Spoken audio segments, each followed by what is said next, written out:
The Democrats have now spent 2 generations explaining that the true threat to free speech resides on the religious right, those fascistic John Lithgow from Footloose types who just can't wait to smash their Bibles in the faces of those who only want to read their lesbian pornography magazines. In reality, there's only one side of the American political debate fully committed to destroying the First Amendment, the left. On Thursday, former head of the Democratic National Committee and former Vermont Governor Howard Dean tweeted this, quote, "Hate speech is not protected by the First Amendment."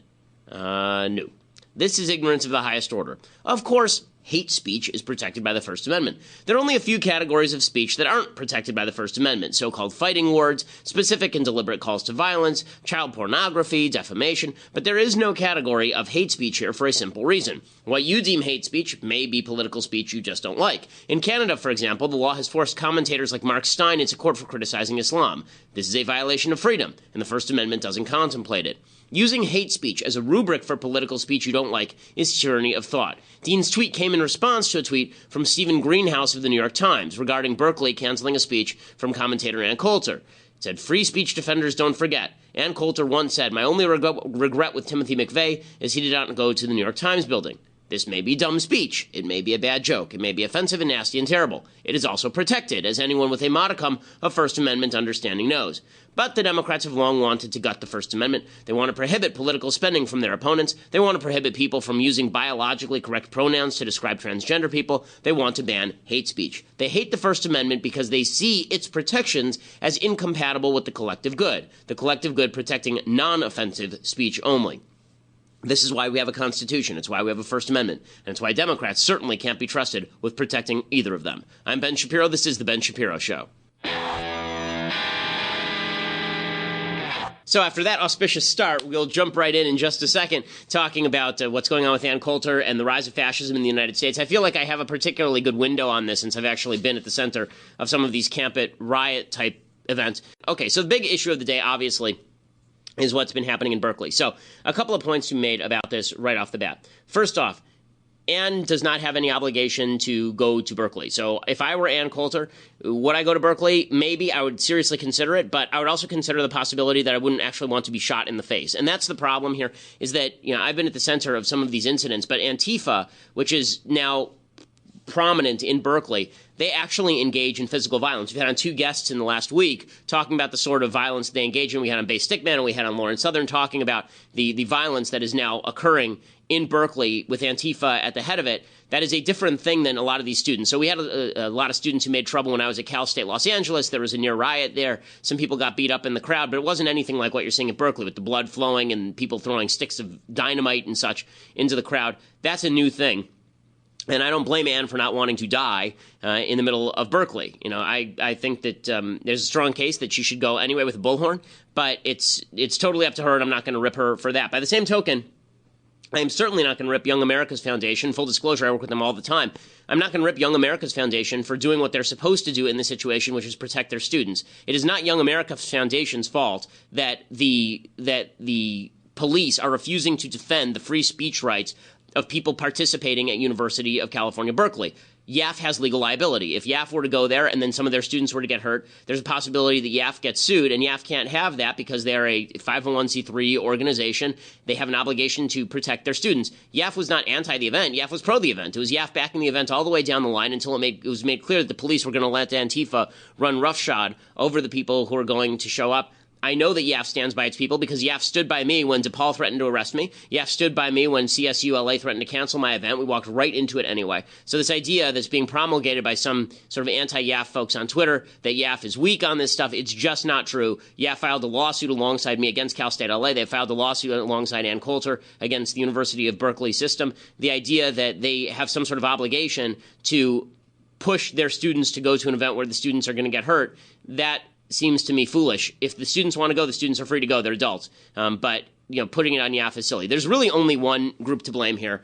2 groups to blame. Antifa, obviously, because they are fascists, and they are fascists who engage in violence for political reasons. But the bigger problem here is bigger than Antifa. It's a bigger problem than Antifa. In the 1960s, when rioters basically took over University of California at Berkeley, the governor was Ronald Reagan, and Ronald Reagan sent in the National Guard. He called in the National Guard, and they literally marched into Berkeley, took over the place, and tamped down whatever violence was taking place. They kicked people out of the public buildings they had occupied. Where the hell is Jerry Brown, the governor of the state of California? What is the mayor of Berkeley doing? And the answer is they are all standing by and letting their brown shirts do the work. This is a common thing in fascist tyrannies. You let the sort of wild men go and do the violent stuff, and then you have your police stand by. I mean, the comparison is not full, but it is just a demonstration of how fascism works. During Kristallnacht in Germany, it was not actually the police forces overall that were going out and burning down synagogues and beating up Jews. For the most part, it was members of the Brown Shirts, which is a sort of paramilitary organization, who were going around doing all this stuff, and the police were told to back off and let it happen. This is what fascist dictatorships do. They don't want to have all of the violence on their own head. They don't want to be blamed for all the violence. So instead what they do is they activate people like Antifa. They let Antifa go out there and burn things and threaten people and hit people with sticks and club people and stab people and throw dynamite at people, and then they tell the cops back off and let them do it. Okay, that is just as fascist as the fascists who are actually participating in this nonsense. And it is really quite frightening. It's very frightening. It's very scary. And it is totally inappropriate, obviously. And it is violative of the First Amendment. Again, this idea that Berkeley is putting out there that we can't guarantee safety. Let me ask a question. If Ta-Nehisi Coates, this left-wing radical who's become a public intellectual on the left, if Ta-Nehisi Coates were to speak at Berkeley, and a bunch of white supremacists were to show up, you know, the phantom Trump supporters who are all the neo-Nazi Trump supporters the media worries about, supposedly. And let's say they were all to show up at once, and they were going to protest Ta-Nehisi Coates in a violent way. Do you think Berkeley would tell the cops to stand down, or do you think that they tell them to charge in there, batons waving, and do you think that Jerry Brown would call out the National Guard? Obviously, Jerry Brown would call out the National Guard. Of course he would. But that's not what the university is doing. Instead, the university says, quote, this university is Nicholas Dirks, who's the university's chancellor. He says, this university has two non-negotiable commitments, one to free speech, the other to the safety of our campus, community members, their guests, and the public. In that context, we cannot ignore or deny what is a new reality. Groups and individuals from the extreme ends of the political spectrum have made it clear their readiness and intention to utilize violent tactics in support or in protest of certain speakers at UC Berkeley. We cannot wish away or pretend these threats do not exist. Okay, no one is saying that you should wish away or pretend the threats don't exist. We're saying you should counter the threats. That is your job. You are as the university chancellor, you have a UCPD. I know, I went to UCLA. You have a UCPD. Use the UCPD. Coordinate with the Berkeley police. The cops who are there, I guarantee you, are not sympathetic to Antifa. They're not sitting there going, oh, well, I'm just going to sit here and let Antifa do what they're doing. This is a political move by people at the top to allow all of this crap to happen. And this has become a trend across the country in violent situations and nonviolent situations. At Middlebury College, not one student, not one, has been suspended or expelled for physically assaulting a professor, a left-wing professor who ended up with a concussion. Not one. When I was at University of Wisconsin, a bunch of protesters took over the front of the stage. Nonviolent protesters. I thought it was ridiculous and funny. But they held up the entire thing for like 20 minutes. And I said to the cops, why don't you just move them out? They don't have a right to do this. Why don't you just move them on out? And they said, well, we've been told by the administration that if we move these people out, we will also have to shut down the event. In other words, it is up to the protesters to be nice people, and if they're not nice people, the cops won't do anything about it. This has become common across the country. University administrators who are too cowardly, who are too pathetic, who are too fascistic to shut down people who want to destroy free speech. And it is not equivalent when you say a protester doesn't have the right to shut down a full free speech event.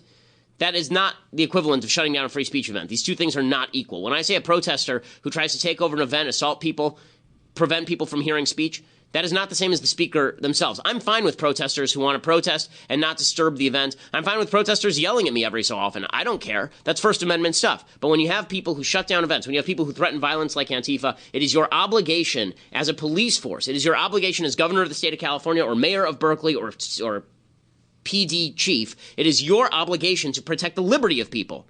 Okay, the police are not just there to protect your life. The police are also there to protect your liberty. And this idea that the university gets a violent threat and all of a sudden they're going to shut down the right. Again, they're just using the violent protesters as a proxy for they don't want this event to go forward. This is political bias. They should be sued and they should lose. And the university said it was impossible for the police department to simply step in and stop violent confrontations. They said this is a university, not a battlefield. Well, if you want it to be not a battlefield, then perhaps you should actually have defense. And this idea that you can just declare it's a university, not a battlefield. That's not what Antifa thinks. They've already made it a battlefield. In fact, there's a map going around that Antifa has put out of various sites. I guess that Gavin McInnes and Lauren Southern are supposed to speak in place of Ann today or tomorrow. And the Antifa people have put out like a full military map of the area. It is not up to Berkeley whether this place is a battlefield. It is a battlefield because Antifa has made it a battlefield. If you want it to be a free and open place of learning, it is your job with my taxpayer dollars. I'm a California taxpayer. It is your job with my taxpayer dollars to defend freedom. And the fact that they're not doing it is ridiculous. The police chief, Andrew Greenwood, he told the Berkeley City Council, I believe that's the same city council that voted to impeach Donald Trump because this is how crazy they are. He said, intervention requires a major commitment of resources, a significant use of force, and carries with it the strong likelihood of harming those who are not committing a crime. Why does it carry with it the strong likelihood of harming those who are not committing a crime? Why? I hope that it requires a major commitment of resources and a significant use of force. I hope that you clobber these Antifa people who are actual fascists who are participating in violence. Police have an obligation to maintain law and order. And we've seen all over the United States that left-wingers do not care about violence so long as it springs from the left. We saw the mayor of Baltimore say that she wanted to provide safe spaces for people to riot in Baltimore. They're burning down businesses, and she was talking about safe spaces. Now we see the same thing at Berkeley. Have you ever seen, not in my lifetime at least, have you ever seen a right-wing mayor say that he's fine with violence in the streets so long as it promotes right-wing causes? Have you seen that? I haven't seen that.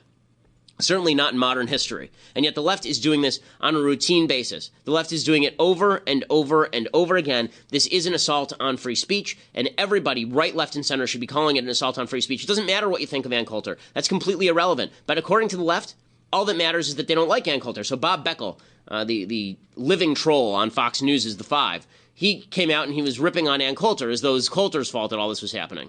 Why can't the university protect Ann Coulter? I mean, they have the money.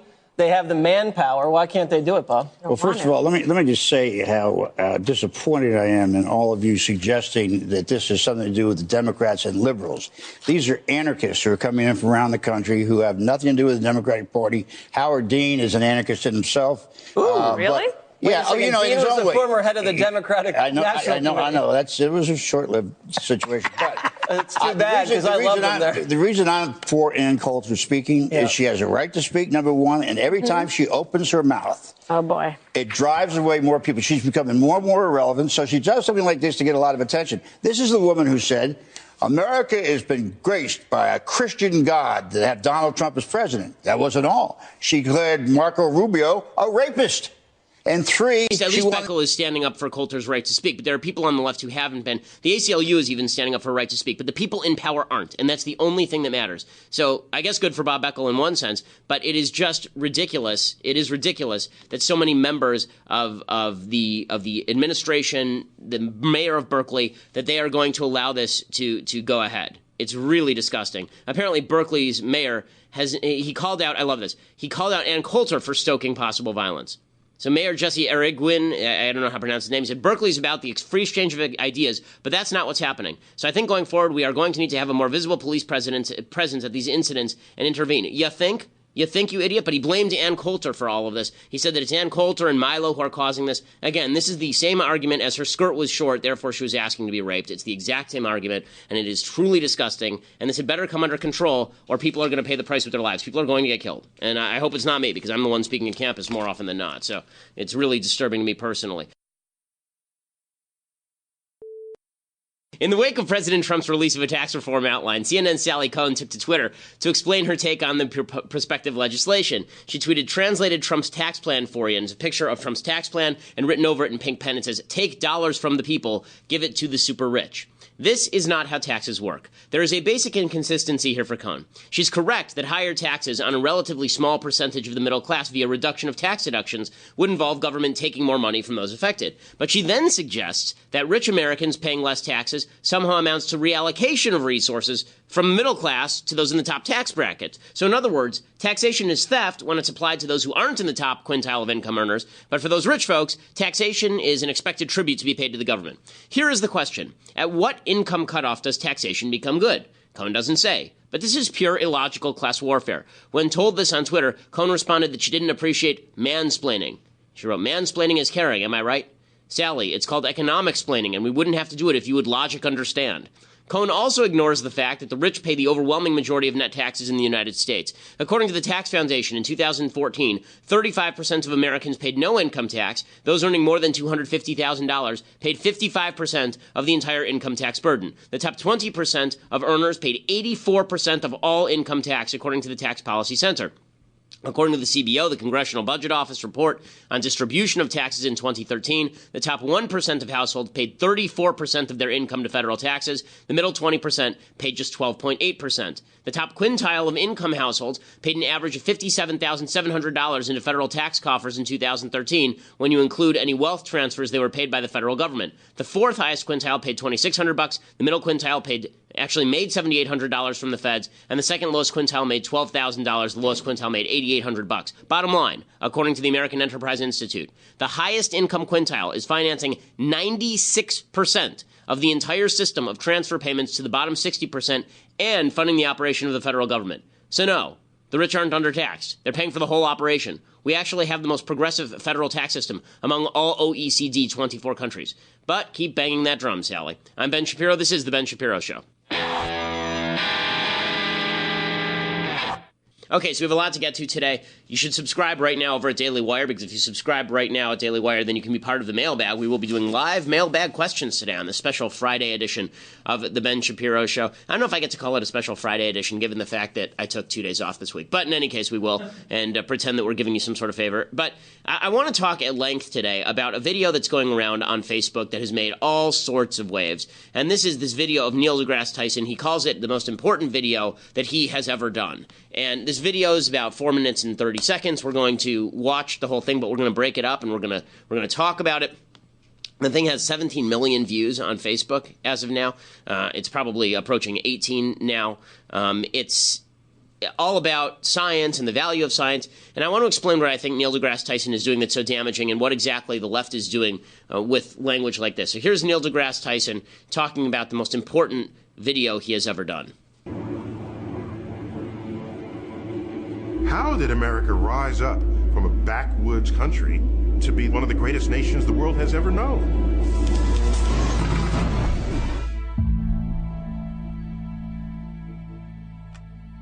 We pioneered industries.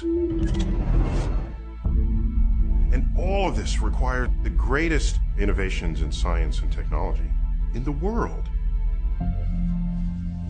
And so, science is a fundamental part of the country that we are. Pause it there for 1 second. So here's what is interesting about what he's saying here. Number one, science does not define whether a nation is good or bad. Okay, Nazi Germany was actually pretty scientifically literate until they started banning Jews for Jewish science. They developed the V2 rocket. They developed all sorts of, they had several Nobel Prize winners, people who actually couldn't accept the Nobel Prize in science because the Germans didn't want them to. Science does not mean morality. But it is important to note one of the reasons that the United States has always been so scientifically advanced is because the United States was always a limited government place that didn't seek to suck resources out of the pocket of private industry and redistribute it. Redistributive nations have trouble with scientific patents. The United States does not. We've always been the world leader, or at least for the last century and a half, we've been the world leader in scientific patents. And that's also because there's a spirit of freedom that exists in the United States that does not exist in big government places elsewhere. deGrasse Tyson won't talk about why it is that the United States is so scientifically advanced. He just sort of assumes it. He sort of assumes we're really scientifically advanced, but then he doesn't discuss why that is, because he's a big government guy who thinks there should be more social redistributionism, ignoring the fact that it is the lack of social redistributionism, it is the fact that there's a huge amount of private industry in the United States that has helped push science forward. He continues. But in this, the 21st century, when it comes time to make decisions about science, it seems to me people have lost the ability to judge what is true and what is not. What is reliable, what is not reliable. What should you believe, what should you not believe? And when you have people who don't know much about science, standing in denial of it, and rising to power, that is a recipe for the complete dismantling of our informed democracy. Let us demand that educators around America teach evolution not as fact, but as theory. An increasing number of parents showing skepticism about vaccinations. Voters have approved a ban on GMOs. Call climate change unproven science. Okay, pause it there for a second. Okay, so here is the problem with some of what he is saying here. So I agree that there are a lot of people who don't know what is true and what is not. I've spoken about this in a political sense. I speak about this with regard to facts all the time. You notice that he never talks about science that the left doesn't like, right? So he never talks about the science of abortion, right? He never talks about the science of child development. He never talks about the science regarding transgenderism. I mean, people who literally have the fantasy that people with chromosomes that say X and Y and are fully male can be female if we just give them hormone treatment and a few breast implants, right? He never talks about that. He always talks about climate change or evolution. But here is part of the problem. Neil deGrasse Tyson, just like a lot of people who's expert in his field, and I know there are people who have questioned his expertise, but he knows more science than I do, so he's more expert than I am, so I'm not going to go into that. But I will say this. Neil deGrasse Tyson is a guy who has posited that there ought to be a country called Rationalia, where people who agree with Neil deGrasse Tyson get to vote on rational bases alone. What he's really calling for here is a scientific oligarchy. He's not calling for a democracy. He's not worried about an informed democracy. He wants to be able to cram down his point of view on everybody else. So take, for example, what Pence is saying here. Now, what Pence is saying here is that it's not forbidden for creationism to be taught in local schools. We shouldn't be saying that evolution is the only way to think about things. Godless evolution is the only way to think about things. I may disagree with Mike Pence. In fact, when it comes to the teaching of science and the teaching of creationism, I don't think they're incompatible, but I also am not sure that creationism should be taught in science class because I don't think it's a scientifically provable hypothesis. That being said, it is not my job to say to the American people that you on a local level cannot vote for how to raise your children. Neil deGrasse Tyson thinks that he should be able to tell you what your kids should learn and not learn. He's not worried about an informed democracy. Again, when Mike Pence says, let us demand that educators around America teach evolution not as fact but as theory, what he's really saying is, let's stop using the federal government to cram down our version of what we think is true on local communities. I may believe in evolution the same way that deGrasse Tyson does. But Pence is not wrong in the sense that it is a scientific theory, just as all theories are scientific theories. This has a lot of evidence to back it. It's a theory that is certainly not evidenceless. But the idea that schools should teach evolution exclusively in science and leave creationism for Bible class, I may agree with it. In a consenting democracy, people get to vote for what they want, and they may be informed about Neil deGrasse Tyson's opinions on evolution, and they can still deny it. Okay, even if they don't like what he's saying, they still have the right to deny it, and they have the right to raise their children as they see fit on this score without reference to Neil deGrasse Tyson's opinions. Again, consent. He may not like it because he thinks that consent actually requires the children not learn, but it's that same consent that allows us to have a free country that allows for all the sorts of economic and scientific development that have occurred over time. Then he continues. That's not the country I remember growing up in. Not that we didn't have challenges. I'm old enough to remember the 60s and the 70s. We've got a hot war and a cold war, civil rights movement, and all of this was going on. But I don't remember any time where people were standing in denial of what science was. Stop it there for a second. So, number one, that is not true. There have always been people who have stood in denial to what science is. Again, transgenderism and abortion. He never mentions them. In the 1970s, Paul Ehrlich was considered, this professor from Stanford, was considered the breaking wave of science. And anyone who said there was not going to be mass starvation across the planet thanks to scarcity of resources, those people were considered, quote, denialists, right? They were denialists who didn't understand the catastrophe that was going to spring upon Earth's environment. It didn't happen. Not only did it not happen, resources got more plentiful, humans got smarter in how we were going to apply those resources. And now we have 7 billion people on the planet when 40 years ago we had half that. So the idea that we are going to science today is stopped. Like science today is what it is. And in the 60s and 70s, we were more respectful of science. I don't think we were more respectful of science in the 60s and 70s. I think that's nonsense. I don't see any evidence to support that whatsoever. I mean, there are people who are hippie flower children in the 60s and 70s. They're still hippie flower children today. There are people who deny scientific issues then. There are people who deny scientific issues today. That's just the way things are. But what he's trying to paint is this picture of science is going like this, and then Trump gets elected, and boom, science hits the floor. Science is going like this. Obama was a scientific guy, and then boom, science just takes a plummet off the cliff. That is not accurate. It's just not accurate. And then he gets into his real point, and his real point is to conflate his political views about global warming with scientific evidence about global warming. And this is what the left wants to do here. This is why they call people denialists if they don't agree with their political solutions. So we're going to go through in a second what the science actually says about global warming. According to the IPCC, which is the left source. I mean, this is the source that they like the most. It's also probably the most credible source when it comes to climate science. In any case, here's what he has to say. And you can see him conflating his ideology with scientific fact here. The things about science is that it is an entire exercise in finding what is true. have a hypothesis, you test it, I get a result. A rival of mine double checks it because they think I might be wrong. They perform an even better experiment than I did, and they find out, hey, this experiment matches. Oh my gosh, we're onto something here. And out of this rises a new emergent truth. It does it better than anything else we have ever come up with as human beings. Stop it here. The amount of ire in his voice. You know, people who are denying scientific truth. Is there anyone out there who's denying the scientific basis for science? Is there anybody who's the actual anti-science person? They may disagree with the conclusion that you're drawing, but who's out there going, hypothesis being tested, bad. That's just terrible. But again, this is all designed to kind of raise your emotional needle, you raise the emotional temperature, so then when he gets to his climate change point, go, yeah, climate change, that's the thing that's super important, and we should listen to Neil deGrasse Tyson's solutions. This is science. It's not something to toy with. It's not something to say, I choose not to believe equals MC squared. You don't have that option.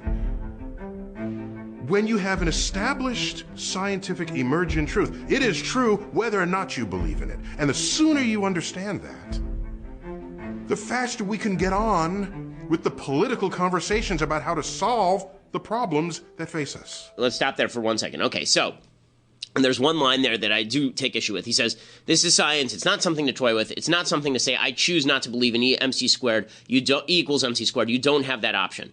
Okay, well, frankly, you do have that option. It just makes you stupid. Right? And this is the case that he should be making. He should be making the case, not that you don't have that option, because that sounds fascistic. You do have that option. He should be making the convincing case as to why the science he is citing is important and true. And he should be putting that out there as opposed to just railing against the wind about how there's all these people who don't like science. And here is the thing. Again, he says that, you know, the emergent truths are the most important thing. This is science. It's not something to toy with. You don't get to have an opinion that conflicts with science. Again, half of the left's scientific opinions are false on transgenderism, on abortion. Those are the two most obvious cases. But even with regard to global warming. So let's talk about what the established scientific consensus says. So it is true. The established scientific consensus says that the Earth is warming. The established scientific consensus also says that human activity has been a large contributor to global warming. There's sort of deviation as to how much of global warming people attribute. Some people say 10%, some people say 30%, some people say 50%. But there's no question that there is some amount of human activity that has had an impact on the warming trend on the globe thanks to the greenhouse gas effect. The question is how large that effect is, and the question is what we are going to do about that.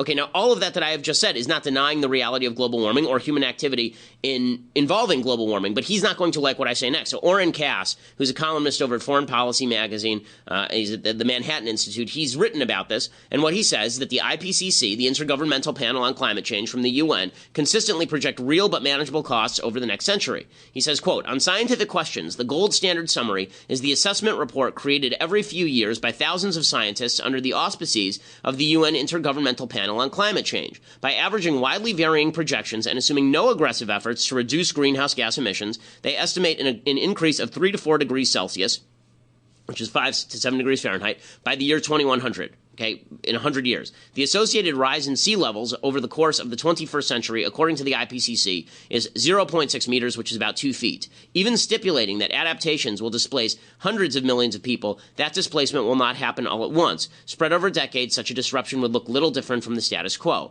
And this is the point. This is the part where, you know, where the alarmism that you're seeing in this video, this sort of alarm that science is being overridden, that people are ignoring science in favor of other things. Again, it's just not that the tone and tenor is so desperate in this video, and it's not really called for. So there are lots of solutions that people have proposed.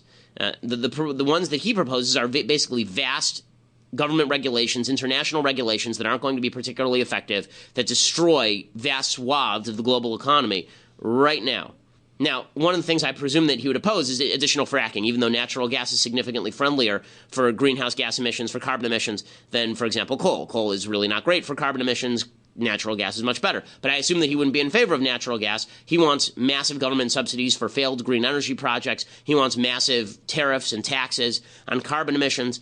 Right? All of these things may not even be necessary. And again, we have to discuss whether they would do anything. And that's where there's a tremendous amount of uncertainty. So to pretend that science has now suggested a solution, or that science is very specific about the problem, is just not totally accurate. Back to this video. Here is finally what Neil deGrasse Tyson suggests about what his solutions would be on this global warming stuff.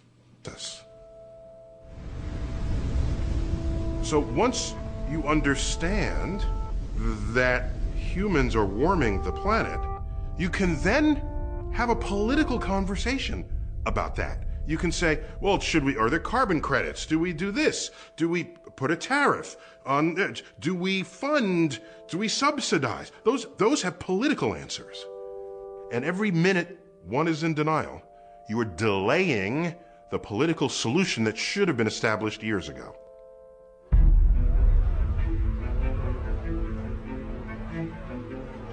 As a voter, as a citizen, scientific issues will come before you. And isn't it worth it to say, all right, let me at least become scientifically literate so that I can think about these issues and act intelligently upon them. Recognize what science is and allow it to be what it can and should be in the service of civilization. And what I love about this is that you see all these beautiful pictures of the American cities from at night over sky. You see the electricity throughout the American cities. What he doesn't say is that his solutions on global warming would likely shut down some of those cities, right? You see some of the electricity go out. It's this idea that the left likes to put out there that they are just pro-science and you are just anti-science if you disagree with their solutions. That's the problem. I can agree with Neil deGrasse Tyson on evolution. I can agree with Neil deGrasse Tyson that the world is warming and that human activity has something to do with that. I don't have to agree on the solutions that he proposes.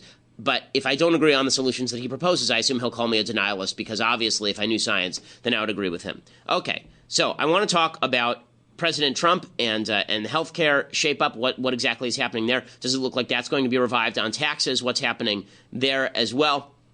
Plus, Sarah Palin and Ted Nugent go to the White House. How big a deal is it? And we'll do the mailbag, but you have to go over to dailywire.com for all of that. Dailywire.com, $8 a month gets you a subscription. Plus, if you get the annual subscription right now, you get a free copy of the Arroyo fictional film set on the southern border, all about a farmer trying to save his ranch from drug cartels using it as a thoroughfare. Really, really good film. Dailywire.com, become an annual subscriber. Or if you just want to listen later, go over to iTunes or SoundCloud, become a subscriber at iTunes, and leave us a review. We always appreciate it. We are the largest podcast, conservative podcast in the United States.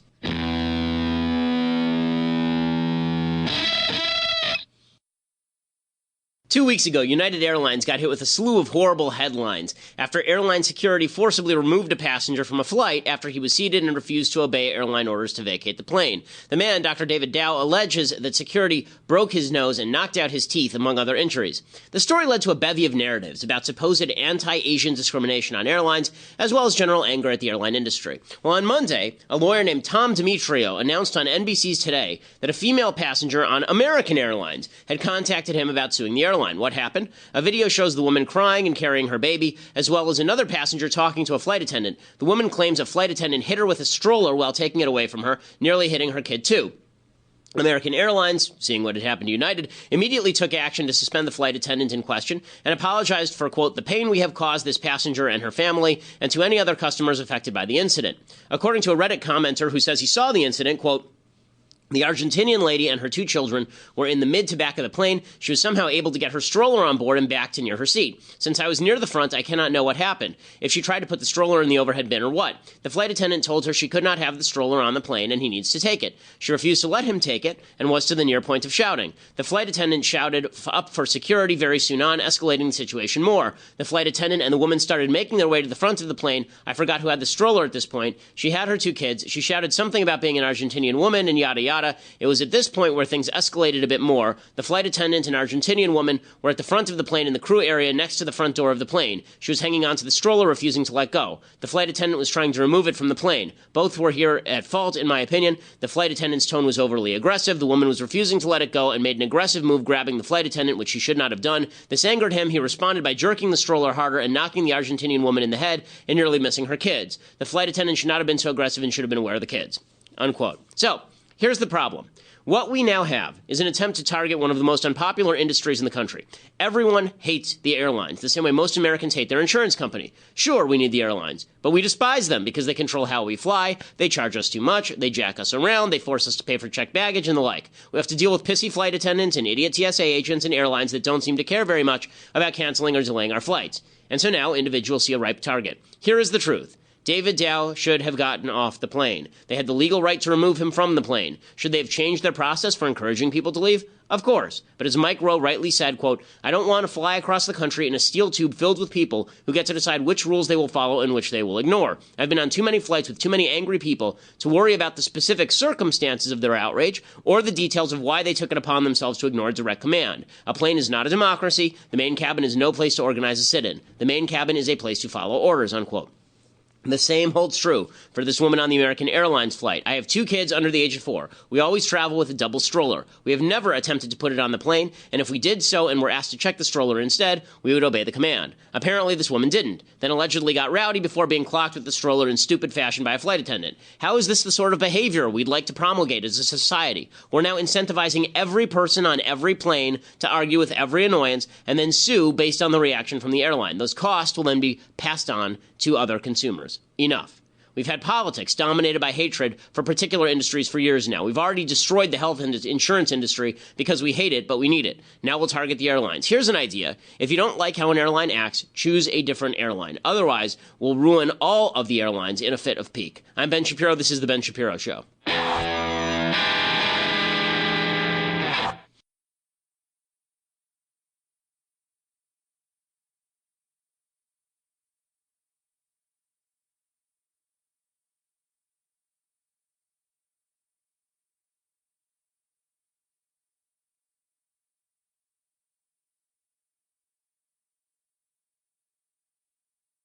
Before we launch into the news of the day, I want to talk about a piece of news that's not of the day. It's of 102 years ago. I want to pay tribute to the Armenian genocide. So the Armenian genocide began 102 years ago, April 24th, 1915. People don't know that much about the Armenian genocide because it hasn't had as much publicity as the Holocaust because it wasn't as mechanized as the Holocaust. But up to 1.5 million Armenians were murdered by the Turkish Islamist regime.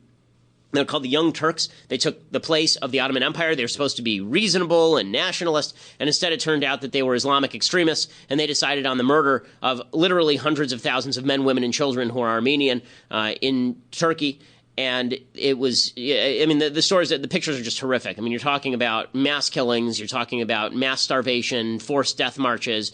There's famous news coverage of them putting boats filled with women and children offshore into the sea and then just deliberately sinking them to kill everybody aboard. Horrific. The excuse that was used by the regime at the time is that these terrible Armenians who were Christian were going to be allied against the Central Powers in World War I, and they wanted to stop that. Still, today, the current Islamist dictator of Turkey refuses to acknowledge the Armenian genocide. In 2010, Erdogan, who is that dictator, he openly warned he could throw 100,000 Armenian immigrants out of Turkey if they kept talking about the Armenian genocide because they were undermining the legitimacy of Turkish rule. There was one guy who took the Armenian genocide particularly seriously. That person was Adolf Hitler. In 1939, when he was dictator of Germany, obviously, he told Nazi officers right before they were about to invade Poland, quote, kill without mercy. He said, who, after all, speaks today of the annihilation of the Armenians? The Germans were obviously well aware of the annihilation of the Armenians because they were allied with the Turkish Empire, with the Ottoman Empire in World War I. Rabbi Shmuley Boteach has pointed out that Hitler's confidants learned from Turkey's genocidal playbook. His lead political advisor, Hitler's, was a guy named Max Erwin von Schöbner-Richter, who's a young German consular officer in Turkey, and he had seen all of this happen.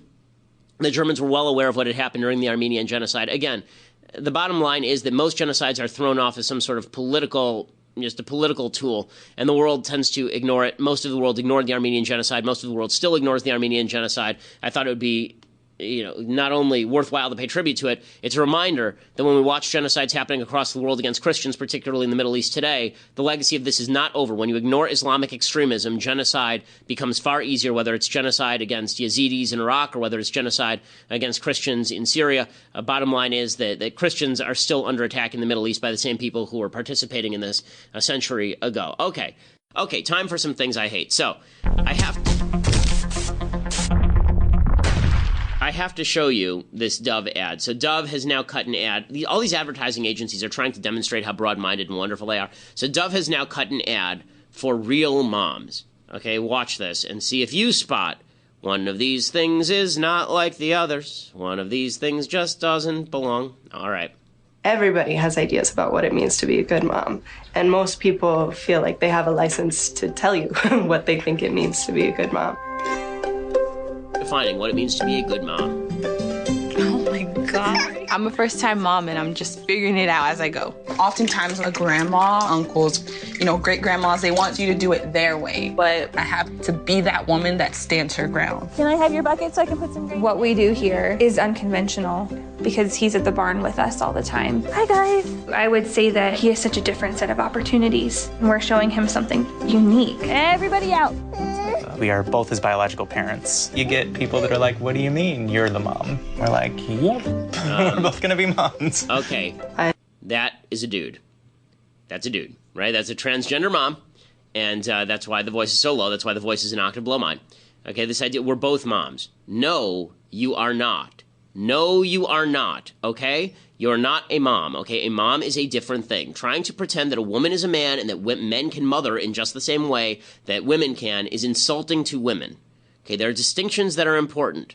Women are not the same as men, and they treat children differently than men do. This is not to degrade the role of a father. I'm an incredibly involved father. I take care of my children incessantly. I put them to bed virtually every night, even when my wife is not home to put them to bed because she's out working rotations, helping people birth their own babies. But this idea that men are women and that real moms can be dudes, okay, that's so insulting to mothers. It's so insulting to women. The idea, I'm bewildered by the idea that women are not insulted by this, that women who are the mothers of the world, that they are just willing to give up motherhood. They're willing to. So let me get this straight. Women say that men can't have any perspective on the killing of babies in their womb, but men can tell women how to mother if they are women.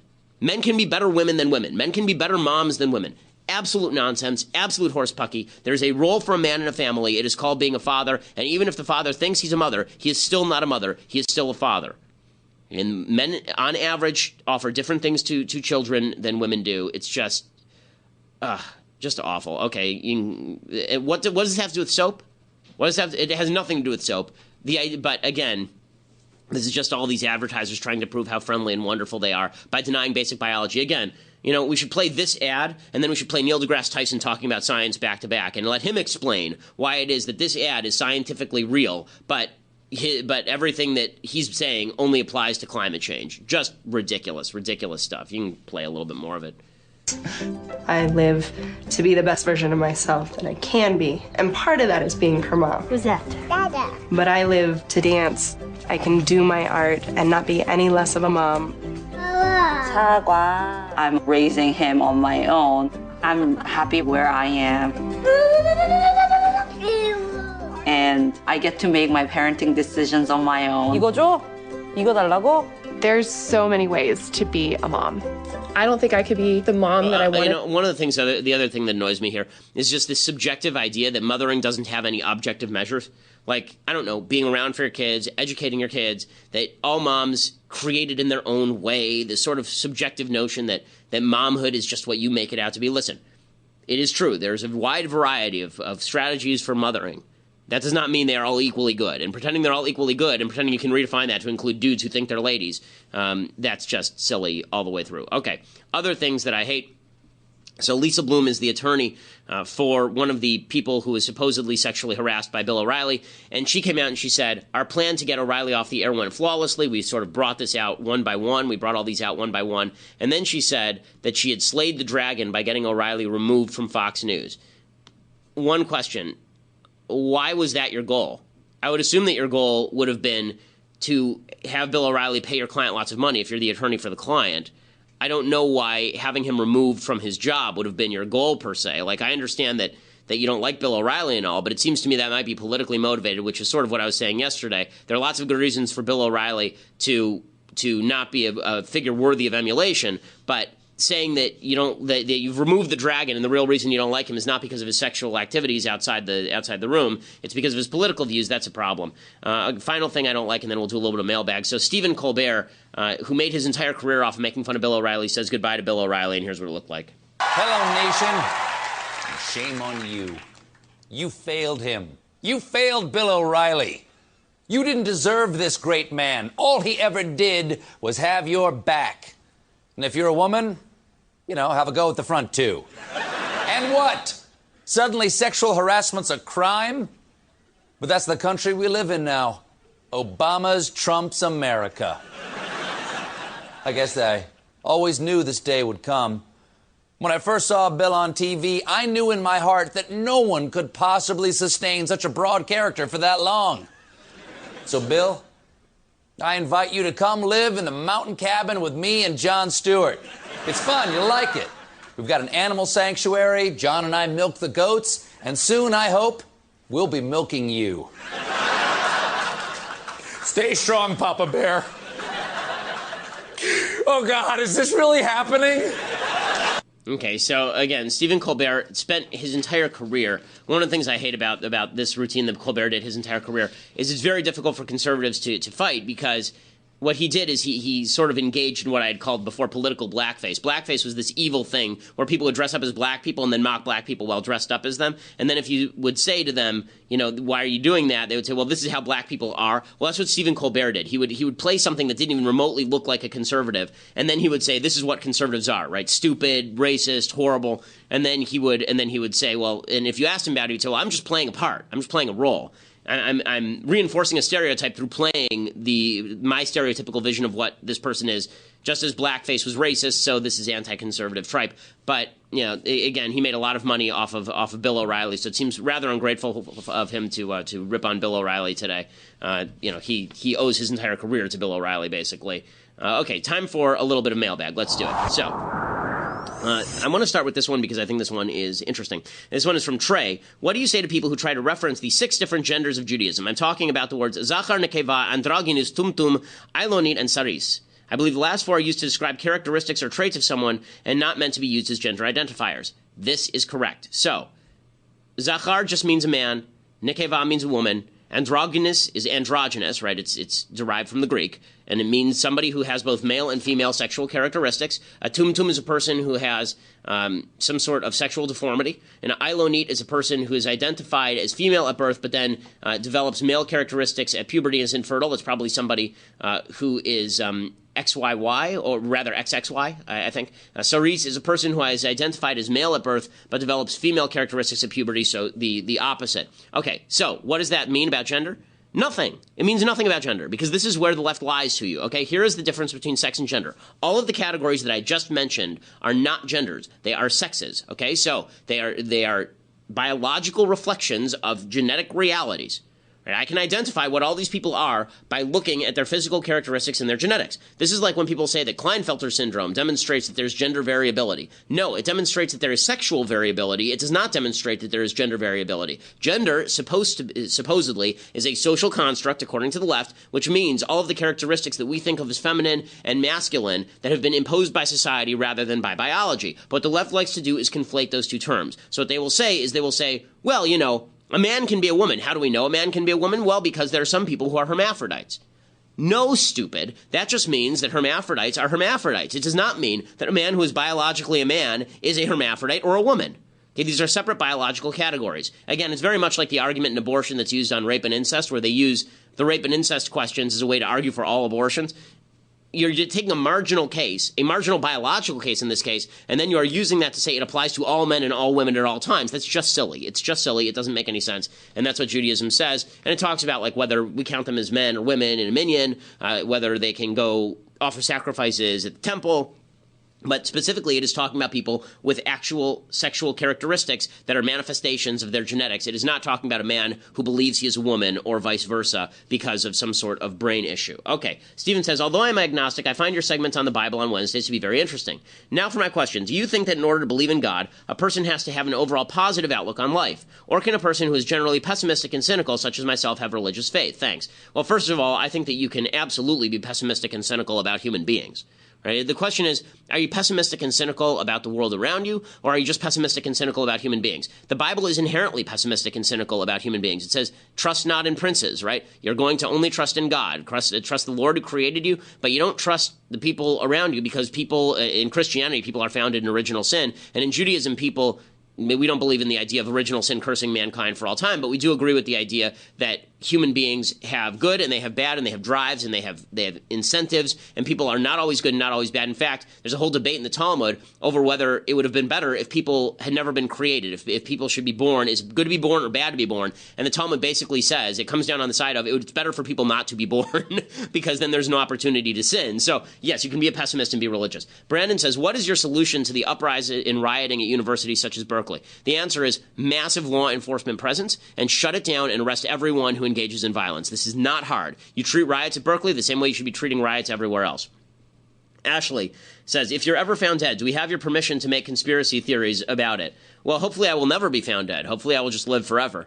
But I'm not a big fan of conspiracy theories, but it depends on what conspiracy theory you are leveraging. If the conspiracy theory is that somewhere I have like a giant bag of gold stashed somewhere and it's going to lead to a treasure hunt, I feel like that's kind of fun. If the conspiracy theory is that I was killed by terrorists, so let's bomb the hell out of Iran, then I can live with that. It depends on the nature of the conspiracy theory. Zach says, hey, Ben, you seem to know almost every statistic about every topic. Do you have a photographic memory? If not, how do you memorize all the stats? Are you just a superhuman genius? Yes, yes, and yes. No, I don't have a photographic memory. I am not a superhuman genius. I know people with higher IQs than I have. I went to school with some of them in middle school. Most of them are now plumbers. As far as knowing about, which is not a rip on plumbers, by the way. Some of them are making a lot of money, but some of them are in jail. In any case, knowing statistics is about studying them and feeling they're important. So, in the way my brain works is that it's more of a sifter than it is a sponge. I can't read a book and remember every statistic in there, but if I feel like a statistic is important, I have the capacity, thank God, to kind of tuck that away for later use. So Berkeley is still attempting to shut down Ann Coulter. They tried to shift her speech to May 2nd. That is after the school year ends, of course. And now this has become sort of a flashpoint for people who want to go and make a big stink at Berkeley. So I know that Milo Yiannopoulos is going to try and make his big comeback at Berkeley. So Ann Coulter is still going to try and go speak there, I guess, or I guess they may file a lawsuit against the people at Berkeley. I don't know if she's actually going to follow through on speaking there. I think that the idea was that she was going to try to, so we'll see what happens later this week. Even the left is beginning to understand how insane these Antifa people are and how insane the broader left is for attempting to stop Ann Coulter from speaking. Here is Bernie Sanders saying the right thing. I hate this just because now I have to agree with Bernie Sanders. What has this world come to?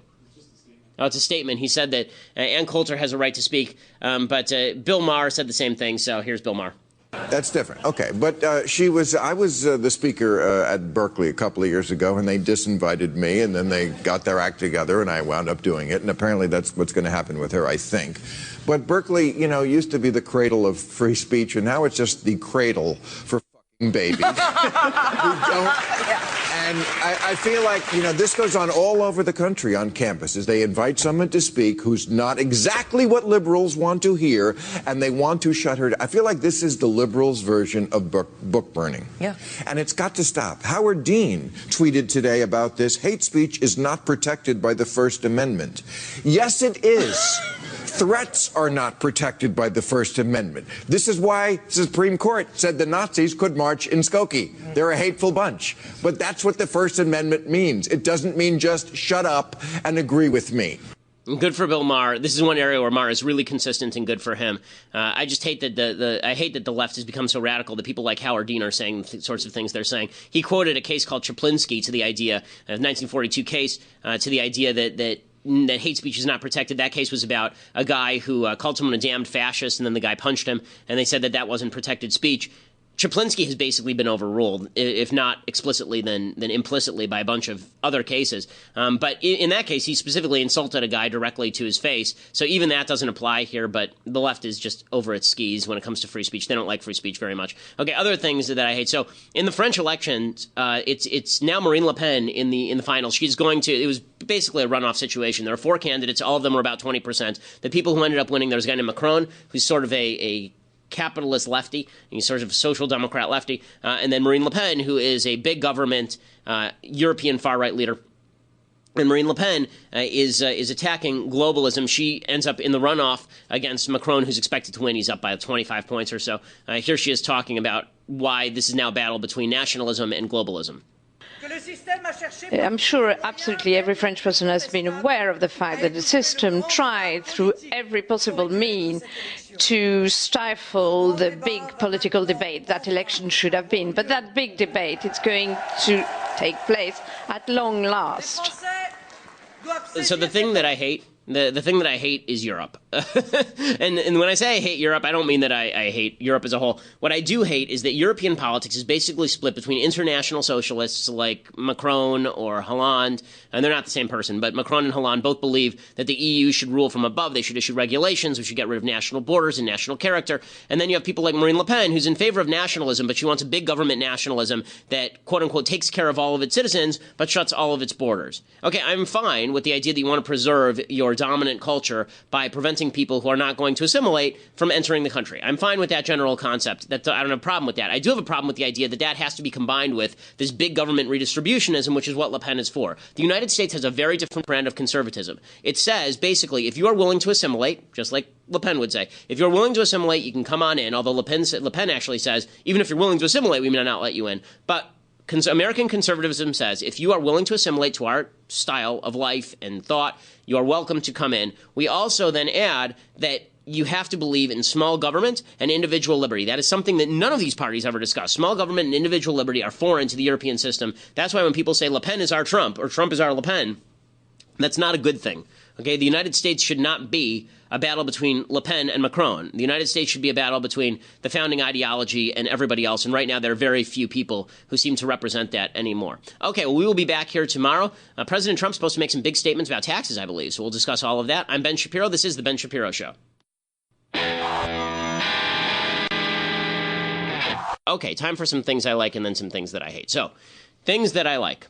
So I've been doing slightly lesser-known works of great composers. I'm not picking like super obscure works that people who know classical music know, but it's stuff that it's not in like the top 10 greatest hits of a particular composer. So this is one that I've played myself. It's really, I think it's one of the most beautiful pieces ever written.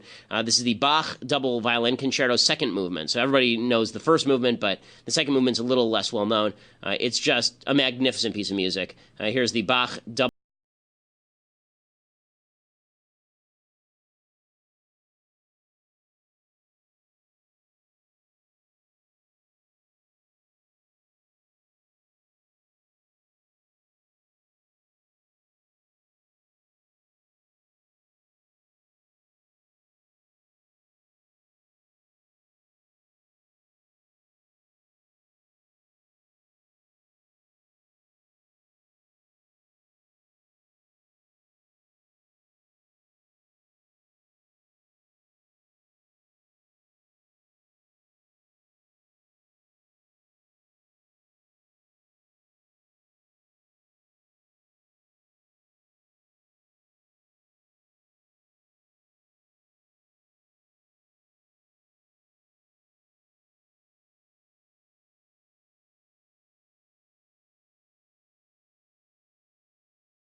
Bach's music that he actually went on composing hiatus to learn Bach, basically, and then he came back and used counterpoint in his music, and it pushed his musical development even further. Of course, one of the great tragedies in the history of humanity is Mozart dying young. Mozart dies at the age of 39, I believe, and if he had lived for another 15 years, imagine the back and forth, the composing back and forth that could have occurred between Mozart and Beethoven, because Mozart and Beethoven, another amazing music story, Mozart and Beethoven was supposed to study with Mozart. So Beethoven actually went to Mozart's house and was going to study with Mozart, which would have been an amazing thing. And Mozart had to leave town because I think that his father was sick or something. And by the time that, or no, it was the other way around. Beethoven had to leave town because his dad was sick. And by the time Beethoven returned, Mozart was dead. So, all of these kind of missed chances, but Bach is just magnificent. And Bach is one of those composers you can listen to at any time of the day. So there's certain you have to be in the mood for Beethoven. You don't have to be in the mood for Bach. You can put on Bach in the morning. The Brandenburg Concerto is great music to wake up to. Bach is always just magnificent. So check it out. Bach Double Concerto, great piece. All three movements, fantastic. Okay, other things that I like. So from the sublime to the ridiculous, Chris Matthews on MSNBC.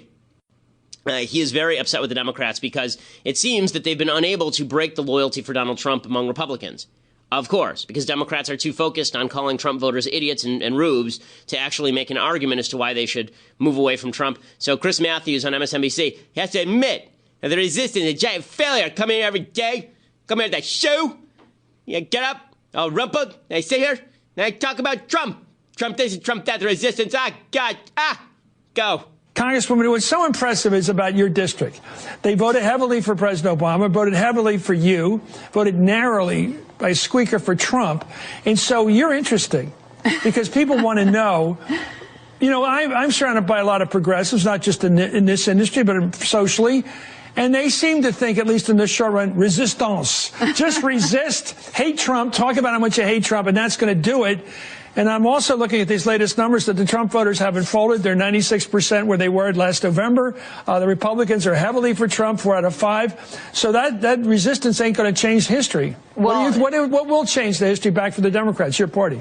And the answer is nothing until Democrats actually get their act together, because Democrats right now have no program. They have no vision for the country. And Trump has hijacked half their vision with his big government shtick. So, Chris Matthews is actually exactly right about all of this. Okay.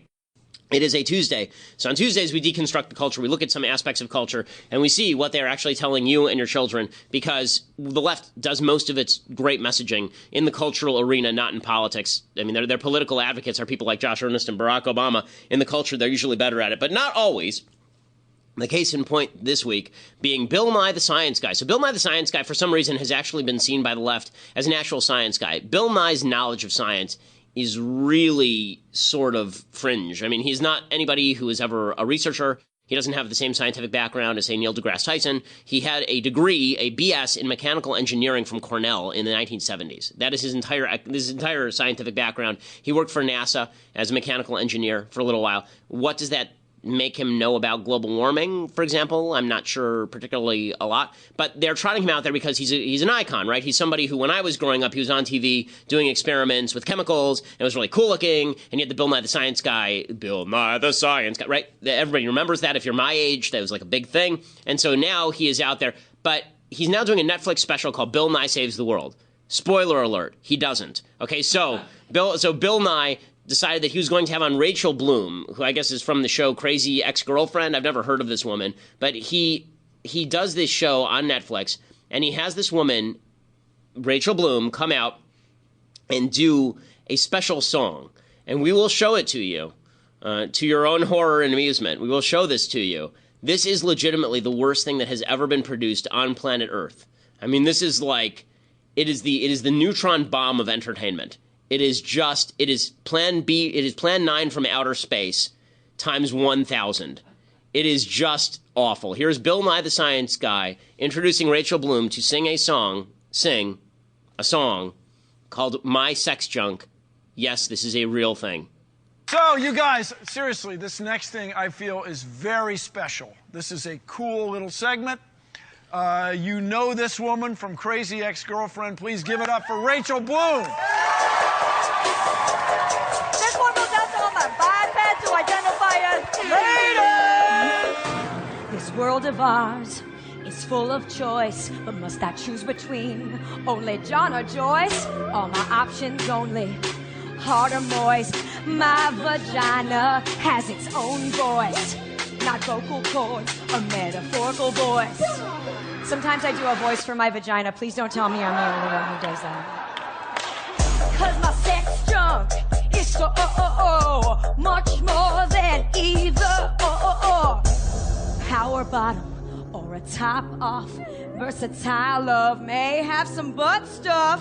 It's evolution, ain't nothing new. There's nothing taboo about a sex stew. Just add salt or Gerard Depardieu. French treasure. 'Cause my sex junk is so much I would stop more it, but I think I've lost the power of speech. If they're alive, I'll date them. Channing or Janet Tatum. I'm down for anything. Don't box in my box. Give someone new a handy, then give yourself props. Oh, you think you're so smart. Did you learn gay in college? With all of that, while I drop some knowledge. Sexuality's a spectrum, everyone is on it. Even you might like it if you sit up on it. Drag queen, drag king, just do what feels right. You're tall, pansexual, flirty wood sprite. Who enjoys a fleshlight in the cold moonlight? With a sad clown? Yeah, I can't. Okay. For those of you who are still with us, who have not died at your computer from watching this horror show. So much science, right? I mean, I'm glad the science guy was here to demonstrate how much science he knows with my sex junk. This is so bad that it starts off and you're thinking to yourself, it's got to be a parody, right? It's so bad. And then it becomes like it just at the point where it's about to become funny because it's so bad, it just reverts to being bad again. Like it doesn't actually go over the line to when it becomes hilarious. It just reverts into being absolute horse bleep. It's just so awful in every way. It's scientifically illiterate. It's not good. It's not funny. It's not interesting. It's horrifying. These are the people who are marching for science. Don't tell me that you know science when you're telling me my sex junk is so much more than either or. Like really, don't tell me that you are just a scientifically knowledgeable person when you suggest that sexuality is a spectrum, everyone is on it, even you might like it if you sit up on it. Okay, I have been told by you, Rachel Bloom, and you, Bill Nye, that sexuality is not only not a spectrum, you're either born gay or straight. And if sexuality is a spectrum, then how can you be born gay or straight? I was told that, I mean, you're telling me that I might like it. I'm pretty sure I won't because I was born straight, right? I mean, that's your logic, but apparently... So this is what they're... Okay, so why does this matter? Besides the fact that I wanted to play this horrible video for ratings, just like I was criticizing Tucker Carlson for doing 5 seconds ago. So why exactly are we playing this? We're playing this because this is how the left infuses the culture. So this happened on a Netflix special. Okay, it happened on a Netflix special from a guy who used to be a children's show host. The kids he used to teach are now my age. And so now he is trying to teach them all anew with this idiocy about sex junk, and how pansexualism is the new hot. And how everybody can be a man or a woman both. It is indoctrination through culture.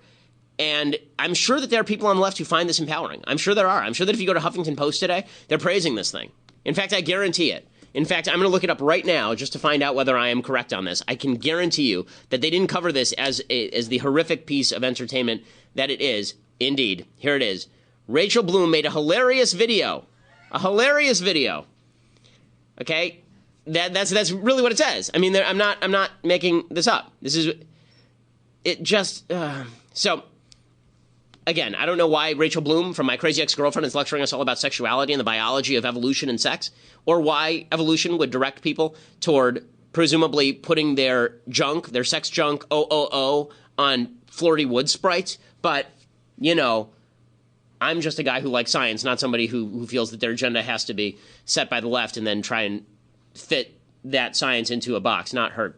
Forget that obscene joke. Okay, so other things happening in the culture. Chris Pratt is now under fire because Chris Pratt made a statement in a story where he said that personal stories that don't resonate with him are being made. He said, I don't see personal stories that necessarily resonate with me because they're not my stories. I think there's room for me to tell mine, and probably an audience that would be hungry for them. The voice of the average blue-collar American isn't necessarily represented in Hollywood. Yes, this is clearly true. The vast majority of people who work in Hollywood are hardcore leftist Democrats who hail from major cities. That is just the fact. And even the people who left their hometowns to work in Hollywood are people who generally despise their hometown, which is why they left to work in Hollywood. Talk to people in Hollywood. I've spent my entire life here. That is how it works. Chris Pratt is exactly right. Doesn't matter. Everybody decides on the left that this is just terrible. And he's ripped by a bunch of people who say that there's lots of movies about blue-collar white men. That's not the question as to whether there are movies about blue-collar white men. The question is to whether those are actually reflective of a blue-collar white experience written when it's being written by somebody who has no idea who these people are.